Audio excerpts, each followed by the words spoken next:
దేవునికి స్తోత్రం. ప్రియమైన సహోదర సహోదరులకు శుభాభివందనములు. ఏరుసుదేని వాగ్దానము సామెతలు 16:18. నాశనమునకు ముందు గర్వము నడుచును, పడిపోటకు ముందు అహంకారమైన మనస్సు నడుచును. చూడండి, గర్వము అనేది చాలా ప్రమాదకరమైనది. గర్విష్ఠులందరినీ కూడా దేవుడు తప్పకుండా గద్దిస్తారు. గర్విష్ఠుల దగ్గర దేవుడు ఎంత మాత్రం నివాసం చేయరు. దీన మనసు గలవారి దగ్గర మాత్రమే ప్రభు నివాసం చేస్తారు. దేవుని యొక్క లేఖనాల్లో మనం చూసినట్టయితే గర్వంతో ప్రవర్తించినటువంటి వారిని దేవుడు అణిచాడు. మరి వారిని గద్దెల నుంచి దింపారు. కనుక ఈ లోకంలో మనము ఈ సమాజంలో చూసినప్పుడు చాలామంది వారు కలిగినటువంటి ధనాన్ని బట్టి, అధికారాన్ని బట్టి, వారు కలిగిన్న సమాజంలో పేరు ప్రఖ్యాతలు బట్టి, అంటే వారి స్టేటస్ని బట్టి ఎంతో గర్విస్తూ ఉంటారు. మనం వారిని చూసినప్పుడు వారిలో గర్వపు మాటలు, అలాగే గర్వపు ప్రవర్తన, గర్వపు విషయాలే వారిలో కనిపిస్తూ ఉంటాయి. అయితే దేవుడు అంటూ ఉన్నాడు కదా, గర్వముతో ఎవరైతే ప్రవర్తిస్తున్నారో వారు నాశనం అయిపోయి ముందు అలాగే విపరీతమైన గర్వంతో ప్రవర్తిస్తూ ఉంటారని దేవుడు సెలవిస్తూ ఉన్నారు. అలాగే అహంకారమైనటువంటి మనస్సు, ఈ మనస్సు కలిగినటువంటి వారు అహంకారంతో కూడిన మాటలు, అహంకారంతో కూడిన పనులు చేస్తూ ఉంటారు. వారు ఎవరికి భయపడకుండా దేవుడుకి లెక్క చెప్పాలనే విషయాన్ని కూడా వారు మర్చిపోయి ఎంతగానో వారు అహంకారమైనటువంటి ప్రవర్తన కలిగి జీవిస్తూ ఉంటారు. అయితే వారి గురించి కూడా దేవుడు అంటున్నాడు, పడిపోటకు ముందు వారు అహంకారమైన మనస్సు కలిగి జీవిస్తారని. కాబట్టి మరి గర్వపు మనస్సు, అహంకారమైనటువంటి మనస్సు మనము తప్పనిసరిగా ప్రతిరోజు తొలగించుకోవాలి. గడ్డి మొలిచినట్టుగా మన హృదయంలో ఆ యొక్క గర్వం అనేది మొలుస్తూనే ఉంటుంది. అది మన సొంత శక్తితో మనము దానిని అణుచుకోలేము. దేవుని యొక్క సహాయాన్ని బట్టి ఆ గర్వాన్ని మనము అణుచుకోగలుగుతాం.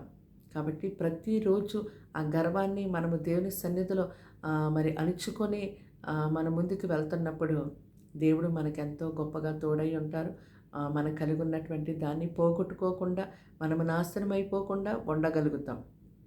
అలాగే ఘనతకు ముందు వినయం ఉంటుందని, అలాగే మరి వినయం, విధేయత అనేది మనం కలిగి ఉన్నప్పుడు అటువంటి ప్రవర్తన కలిగినటువంటి వారిని దేవుడు తప్పకుండా ఘనపరుస్తారు.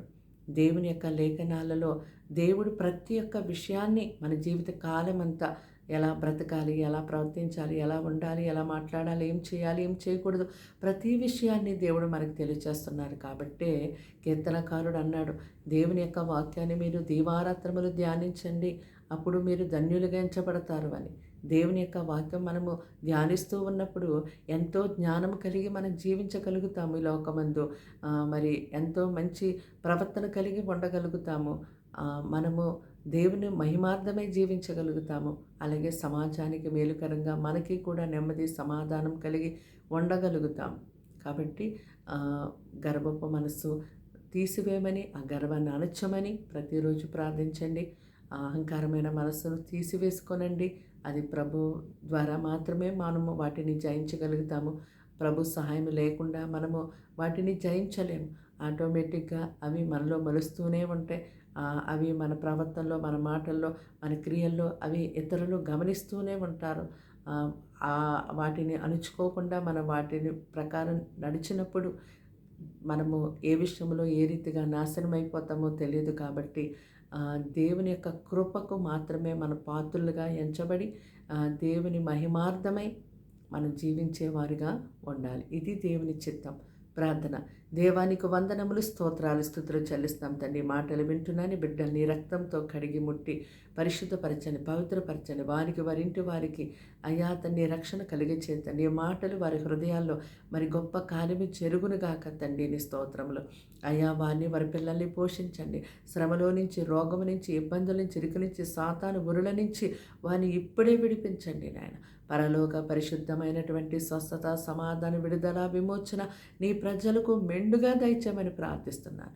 ఈ దినమంతా మీరే వారికి తోడయ్యుండి నడిపించి సహాయం చేయమని, సమస్త విషయములలో తోడుగా ఉండి కృప చూపించమని, అపాయము వారి యొద్ద నుంచి దూరపరచని, కీడును వారి యొద్ద నుంచి గర్వపు హృదయం, అహంకారమైన మనస్సు అయ్యా తండ్రి తొలగించని, వినయము విధేయతతో వీరిని ఆశీర్వదించమని, నీ కృపకు పాత్రులుగా వారు ఉండుటకు సహాయం చేయమని యేసుక్రీస్తు నామమున ప్రార్థన సమర్పించి అడిగి వేడుకుంటున్నా ప్రియ పరలోక తండ్రి.